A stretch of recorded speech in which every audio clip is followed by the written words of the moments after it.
Warahmatullahi wabarakatuh.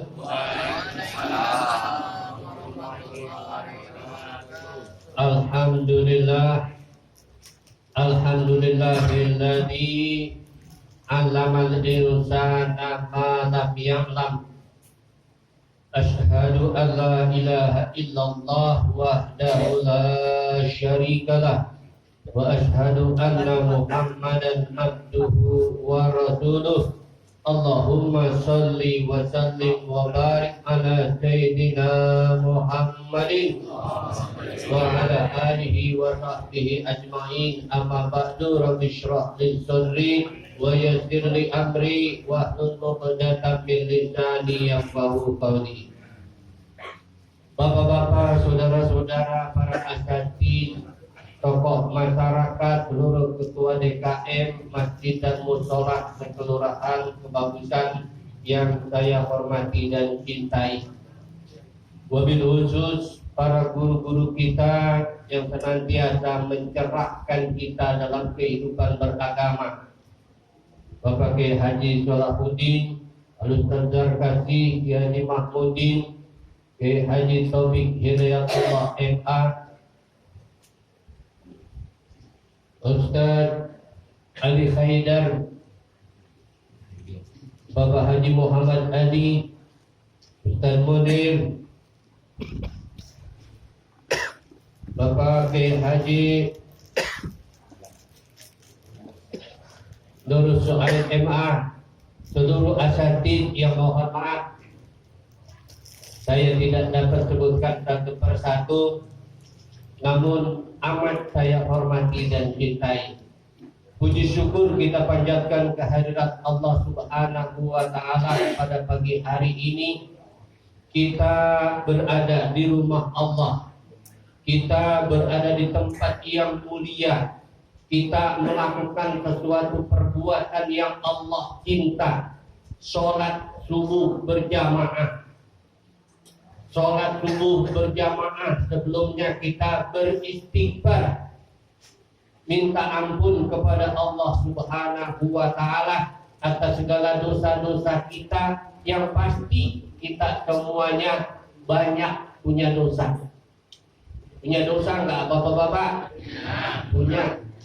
Dosa kita banyak banget. Tiap hari kita ngelakuin dosa, dari mata, dari telinga, mungkin dari lisan dan terutama.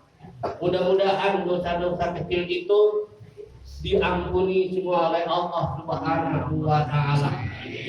Lewat pengajian dan sholat subuh berjamaah yang di dalamnya banyak kebaikan. Kebaikan apa? Tadi sholat subuh, istighfar, kita bersolawat, kita saling bermuajahah, saling bersilaturahim, bersedekah, ya, kita semuanya ngeluarin seadanya, ya, untuk kantong hijau. Kemudian yang sahibul bait memberikan sedekah kepada kita berupa konsumsi. Itu kebaikan.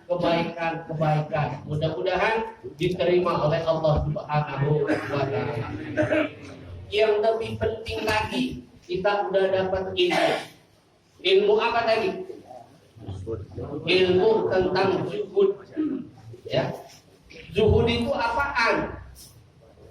Zuhud itu gampangnya tidak mementingkan dunia. Dunia enggak di hati. Walaupun orang itu kaya, tetapi hatinya tidak selalu berada di kekayaan itu. Yang dipikirin harta mulu. Nah, itu enggak zuhud namanya. Walaupun dia kaya, dia enggak, kekayaannya itu enggak menjadi masuk ke dalam hatinya. Kita orang Islam perlu kaya enggak? Perlu. Kenapa? Contohnya kita perlu kaya. Aqimus sholat wa atuz zakat. Dirikan sholat, bayarin zakat. Bayar zakat kalau kagak punya duit bisa enggak? Enggak bisa. Pergi haji pakai duit enggak? Pakai. Sholat pakai duit? Pakai duit enggak? Pakai lah. Emang telanjang? pakai kain, pakai baju, pakai mobil, pakai TV, itu semuanya pakai duit. Ya, tapi kita disuruh zuhud, jangan mementingkan dunia, jangan mengutamakan dunia. Banyakkah orang yang lebih mementingkan dunia daripada akhirat? Banyak. Ya, banyak banget orang. Orang yang mementingkan dunia malahan dia itu merasa lebih terhormat daripada orang yang tidak mementingkan dunia. Terhormat, bahkan dia merasa lebih di atas. Kekayaan gua sama lu, ya enggak? Kekayaan jadi standar, ya, kekayaan itu. Nah, bahkan kita lihat orang udah pangkatnya tinggi, gajinya gede, oh dia membacking judi online, dia membacking narkoba, dia membacking perbuatan-perbuatan dosa yang menghasilkan duit, dan tentu aja sebagai backing itu dia memperoleh jatah, iya enggak? Padahal udah punya gaji. Ada nggak yang begitu? Baca enggak? Baca nggak di Facebook? Baca. Lagi rame. Itu pertanda orang yang serakah. Orang yang serakah itu jangan serakah jadi orang. Kata dalam satu hadis begini. Ja'a rajulun ila Nabi sallallahu alaihi wasallam faqala, ya Rasulullah, dullani ala amalin idza amiltuhu yuhib ahabbani Allah wa ahabbani nas. Qala wajhud fid dunya yuhibuka Allah wajhud fima fi aidin nabi yuhibuka nas. Begitu dalam satu hadis Rasulullah. Datang seorang laki-laki, tentu sahabat Nabi.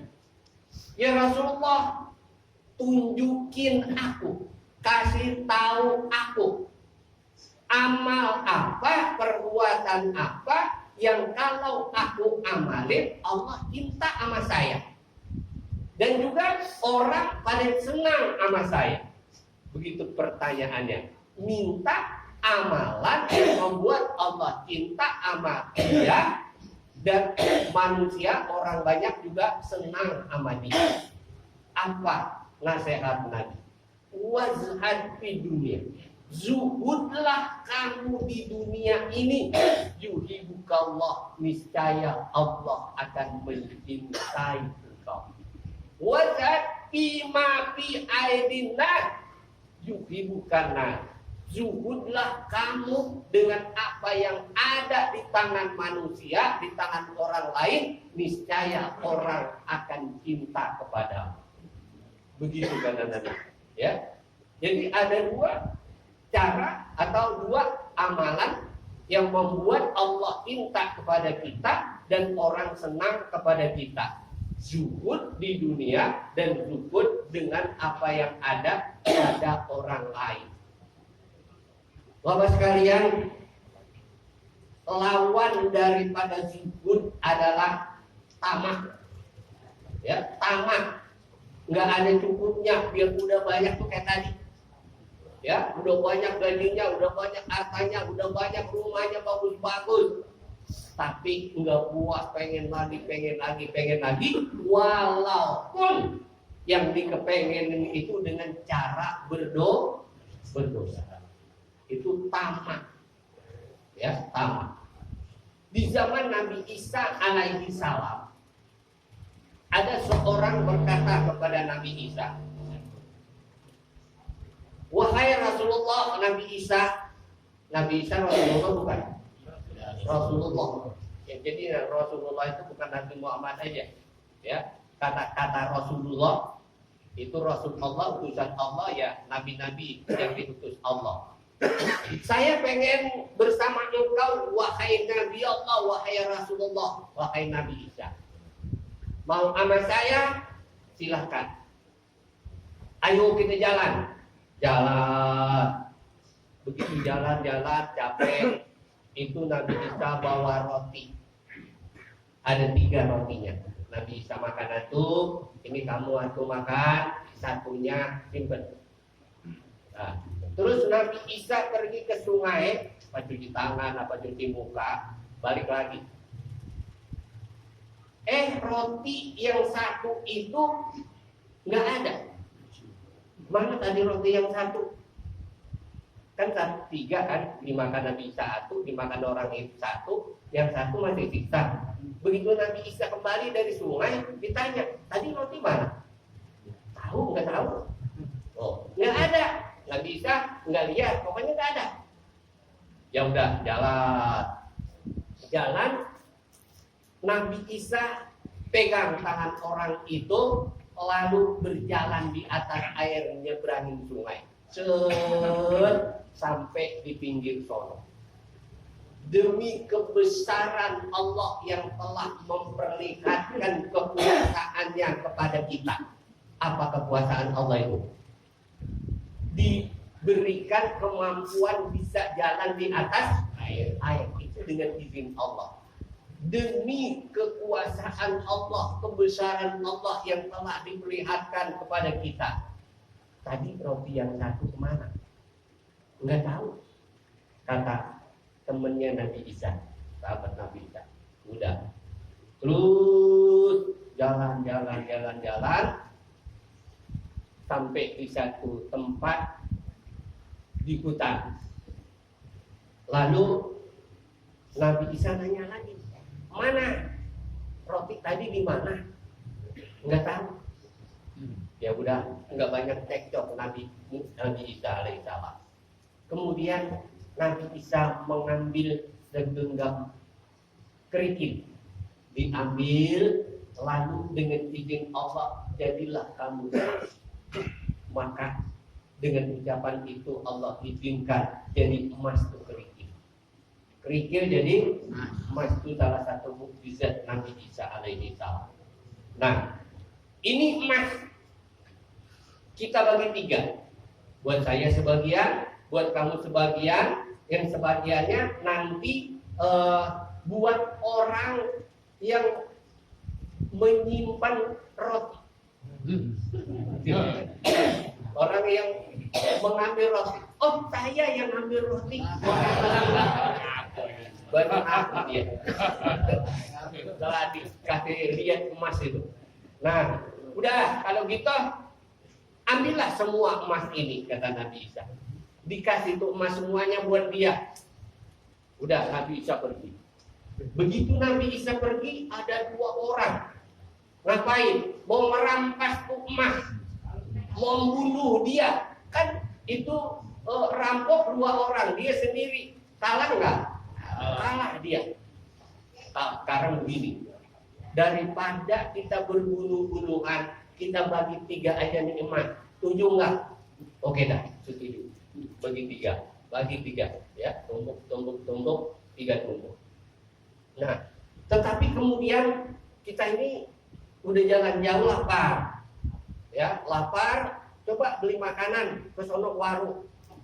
Salah seorang pergi ke warung beli makanan, ya. Nah, orang ini beli makanan di satu tempat penjual makanan, timbul hati tomaknya. Daripada tuh emas dibagi 3, kalau dibagi saya ambil sendiri kan lebih banyak, saya akan lebih kaya. Bagaimana caranya?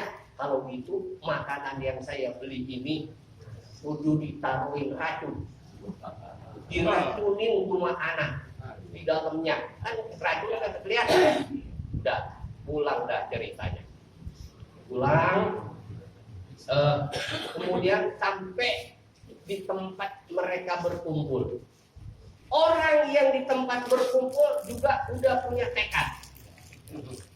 Sekarang kalau dibagi 3 dikitan kan, mendingan kita bagi 2 aja tuh emas. Ya, kita bunuh dia, kita bunuh. Nah, begitu sampai orang yang beli makanan itu dibunuh. Jadi tinggal mereka berdua. Senang nggak rasanya dia? Jadi dapat dua, dibagi dua. Kan banyak kan tuh. Udah selesai membunuh, dia capek, dia makan tuh roti. Ya, yang di dalamnya ada racun. Begitu dia makan, mati. Ya, mati tuh, dua orang mati, yang yang beli roti mati, semuanya jadi mati. Itu apa? Pelajaran dari orang yang bersifat tomat. Ya, bukan yang dia dapat kebahagiaan, bukan yang dia dapat emas, tetapi kematian semuanya berakibat kepada hati yang tomat. Kalau kita namanya tomaah, ya enggak? Tomaah, pengen apa yang ada di tangan orang jadi milik kita. Padahal tadi kata Nabi, zuhudlah kamu dengan apa yang ada di tangan orang yang orang miliki, niscaya orang cinta kepadamu. Bapak sekalian, mari kita, hati kita jangan silok sama orang kaya. Jangan silok sama orang kaya. Jangan apalagi sampai iri, apalagi sampai hasad, dengki terhadap orang yang kaya. Malahan kebencian akan timbul dari orang itu kepada kita. Cintai orang kaya, ya. Semoga beliau ini, orang-orang kaya itu semakin rajin mendermakan hartanya, menolong orang-orang susah. Bapak sekalian, contohnya nih, kalau di sini nih orang-orang yang zuhud nih, para asatid. Para asatid kita ini orang-orang zuhud. Percaya nggak? Percaya nggak? Lu nggak percaya? Para asatidin kita ini nggak pernah protes, ya, nggak pernah protes, nggak pernah minta. Panitia, ini kuliah subuh udah 30 tahun, paling dikit 30 tahun. Dari tahun pertama sampai tahun ke-30 honornya 200.000 terus.